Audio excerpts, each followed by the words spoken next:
Good morning, thanks for joining us. It's the frostiest morning we've had here on Stony Creek. It's -5 this morning. -5, yeah. Woo! Coldest one we've had so far. So it looks really white and icy. But we're heading down the back to check out the lambs. We've had 4 sets of twins and 2 singles. So let's go and have a look at the lambs. Look how frosty it is. And look where the sheep have been sitting. I keep telling them they should be in the sun now. But you can see some little heads poking up. Looks like everybody's doing well. These 2 beautiful little ones. Having a drink on this frosty morning. Another set here. I think we've got probably about, oh, I like Miss Green Tag. We've got about 3 to go, and hopefully no one had any this morning. Go and check out. We've got the cows with the sheep down the back at the moment. Go and have a look. Oh, I can see a little lammy poking up down here. Who are these ones? But man, it's cold. It's going to be a beautiful day, as you can see. The sun's coming up.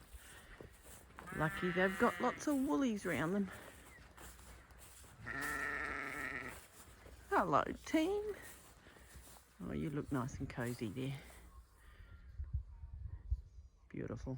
And then we've got some more down here having a feed. Everybody looks good. Doesn't look like there's any new ones this morning, which is good. Much better to have your babies during the day. These ones you'll see have got a little orange dot on them, and Mum's got an orange dot. We had to start sort of giving them a little bit of a spray so we knew who was who. But the plan is to tag and tail all the sets of twins we haven't done. Hopefully tomorrow or the next day. So it's been a busy week. We've nearly finished processing all our pork. Just doing some sausages today, and once we've done that we'll show you how much meat we've got out of the whole lot. But we've had a good week, been busy, so we'll pop up anything else that's going on around the farm. You know it's a cold frosty morning when the chicken's water's iced up and there's an icicle coming off the tap. Very cold. But the chickens all look happy, lucky they're covered in feathers. And I've cooked them some nice warm porridge. Let's find that. Let's get some nice oats for them. I'm sure they'll like this. Here we go, guys. That's nice and warm. Who's the first to find that? Ooh, delicious. We got our first olive egg 2 days ago, so I'll show you what that looks like. Very excited. Out of one of the chicks, and I think it's probably that one there, one of Fuzzy Wuzzy's babies. So one that we hatched. We're now at the end of July, so we've got 1 more month till the end of winter, and this lovely girl has decided that she wants to go broody, and she has decided with earnest that she's not going to get up. So what do you do if you've got a chook that won't get out of broody?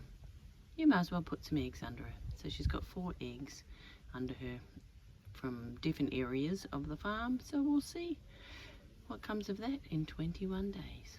We had 2 other chooks that went broody, but we popped them in the maternity ward and they wouldn't sit down in there, so it broke their brood. But this girl, she is determined to be a mama.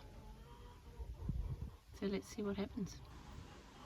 Hi there, I just thought I'd jump in here and as a bit of a warning, as the next section of our update is about processing the pigs. We were very fortunate in having a couple of mates come over and give us a hand. Greg, who's always available to give me a hand when needed, and another young guy, Blake, who's just started up his own farm butchering business, and he showed us the right way to process the pigs and to break them down into the different cuts. So I hope you enjoy this next bit, and I do understand if you don't want to watch this next bit, but it is part of our journey from moving from the city and buying all of our food to being self-sustaining on the farm. This is the start of the pig processing time, and we've got the boiler going, filling up the water tank. It took a while to unfreeze the hose this morning.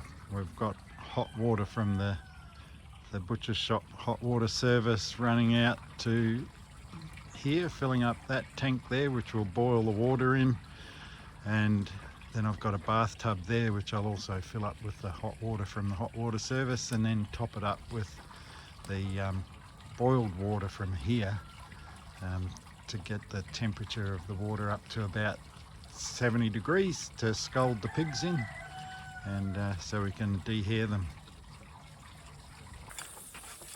Did you get that gut bucket though? Oh, yeah.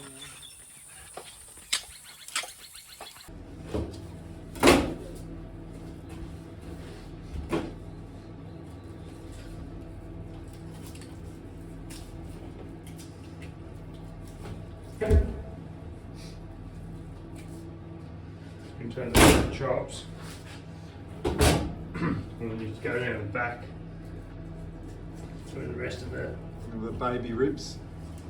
Oh, this is the spine. Yep. There's mark all the way down there. Turn it around and then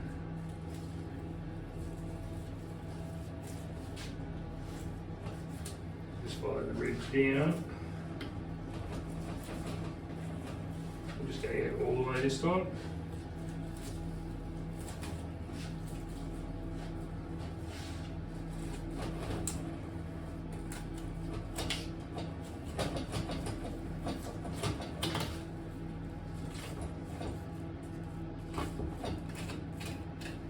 There is like a little bump.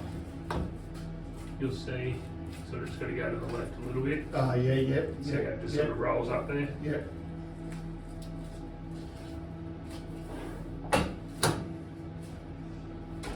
And then we'll just slice these up.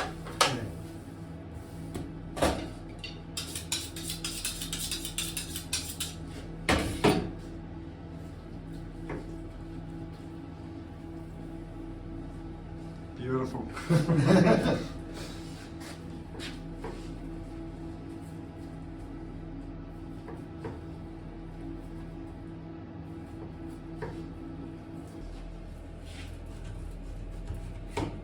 All the way down. Are we going to do both sides into that? Into We it? may as well let's just do that. We'll do that. Don't worry about four quarter Well, chops. they've got plenty of loin chops, you know. Yeah. So yeah.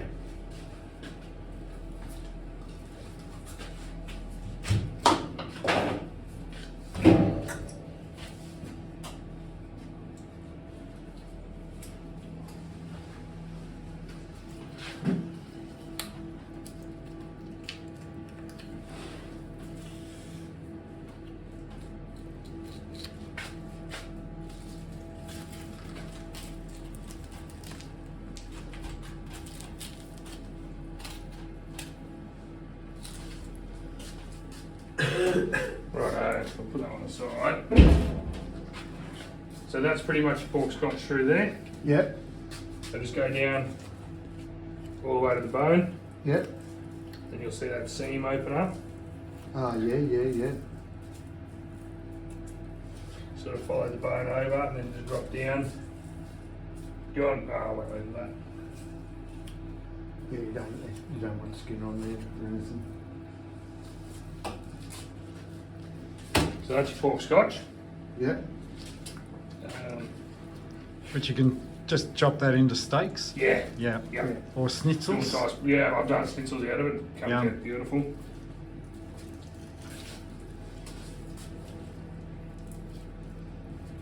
Go through that a bit. Blood out of it. And it's been a while since I've done it.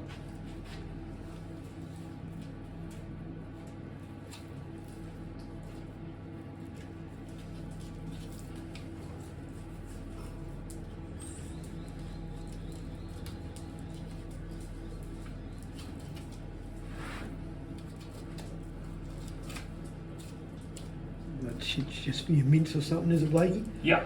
So that's the cup joint there. Yep. Yeah. Go down. That's a H bone, is it? No, What it's is a that blade called? bone. Blade. Oh, it's a 4/4, isn't it? Yeah. Yeah. Just want to do that. Normally that comes out clean. Oh, yeah. Cool on.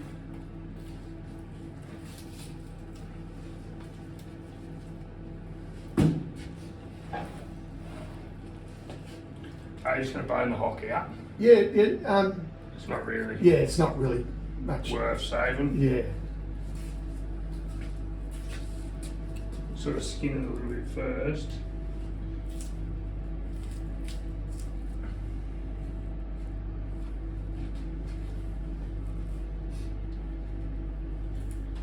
Thin skin.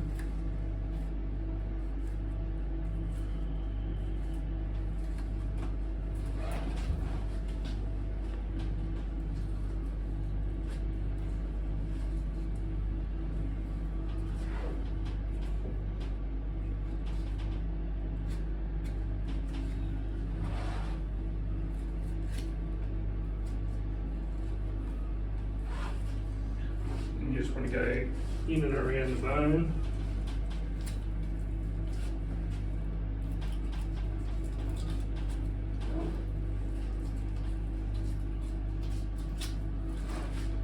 So that bone sort of comes right out to Yeah. the edge there.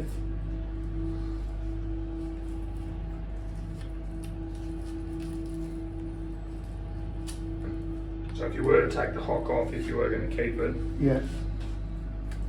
You're going to go through that bit there. Yeah. the front ones are a pain in the ass to go through. Yeah. But as you can see, it's cut there. Yeah. And it sort of goes round and then down. That's the end of the bone, of that bone here. Yeah.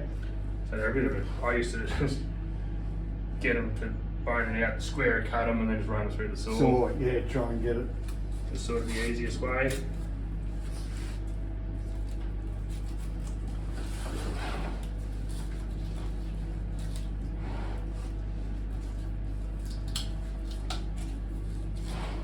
So just basically follow the bone out.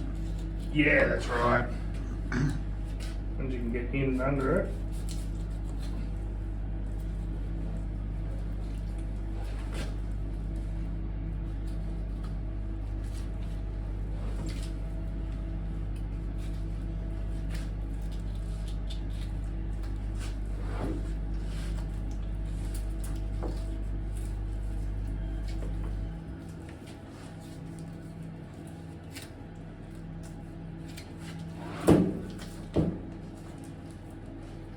Sliding around, isn't it? New chopping boards, I haven't got enough knife marks in it. Hold the meat still.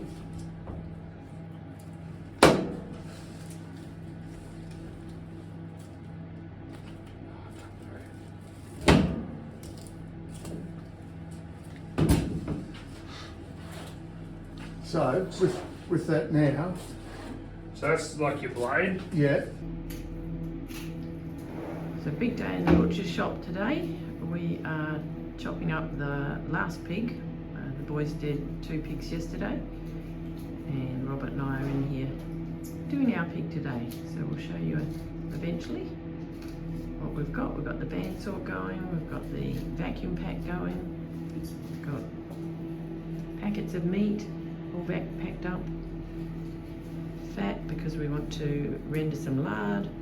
We'll show you what we get in the end.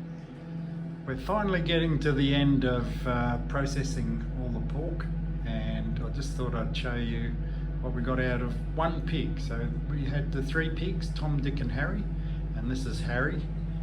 Thank you, Harry, for your contribution to our food. So we've got, what was it, Tom? 63 kilos of meat, 63 kilos of meat, and then there was 4 kilos of lard.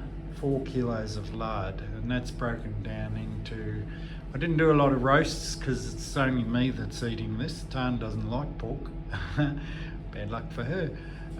So there's a few little roasts, which when we have friends over we can put in a little roast. A lot of steaks, a lot of loin, butterfly. I'm not sure what everyone calls their different cuts of meat, but I deboned the whole loin, and I've got lots of individual pork bellies and some with 2 pork bellies in it, and then I've done the other side pork bellies for streaky bacon that are being in a brine at the moment. We've done the hocks and they're in a brine because I'll smoke that. Lots of schnitzels because I love schnitzel. A lot of mince, diced pork, rump steaks, lots of different cuts of steaks from, I think I did most of the silver sides went into schnitzels, and there was quite a few cuts out of the rump for steaks, and then all the loins. So yum.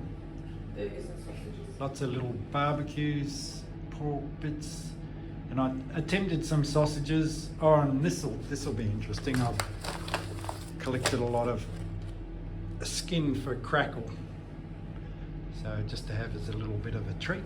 So, and then I did some sausages, but they weren't successful because there's only a little bit of sausages there, but I did the rest of them as American, what do you call them? Breakfast sausage. Yeah, so yeah, just like a little pate, but they should be yummy. I'm gonna have them for dinner tonight. So thank you, Harry. The other 2 pigs went to about four or five families. So that's really exciting to know that our pork is being used to feed other families as well.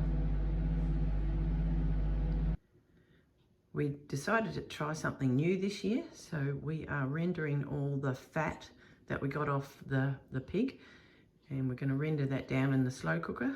We've watched a few videos, don't know how to do it really, but we'll see how this goes, and hopefully we'll get a couple of jars of really nice lard that we can use.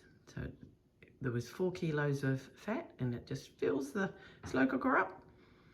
Pop it on high for probably half an hour, and then we'll pop it down on low. So this is the end result of our lard. This is the next day, and it's cooled nicely. We got just over 2 litres from 4 kilos, so got a lot more than what I thought we would get.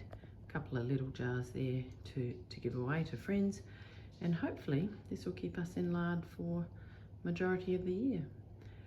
Certainly something we will do next year when we process pigs next time. We did it in the, as you saw, in the slow cooker inside, and towards the end it got a bit pongy, but wasn't too bad actually. I thought it might have been a worse smell, but it was fine. So yay for lard. These lovely chickens have been made some beautiful nesting boxes by Robert. It's private, it's in the shade, but where do they lay? Over in the corner of the coop, on the ground. But look at that, today we have got a beautiful olive egg. So this is our 2nd olive egg. So this egg was laid by a chook, I'm not sure which one yet, I've got my suspicions, but she was hatched at Stony Creek, so that's very exciting. The hunt for the rainbow eggs continues. So thanks for joining us, and until next time, we'll see you back on the farm.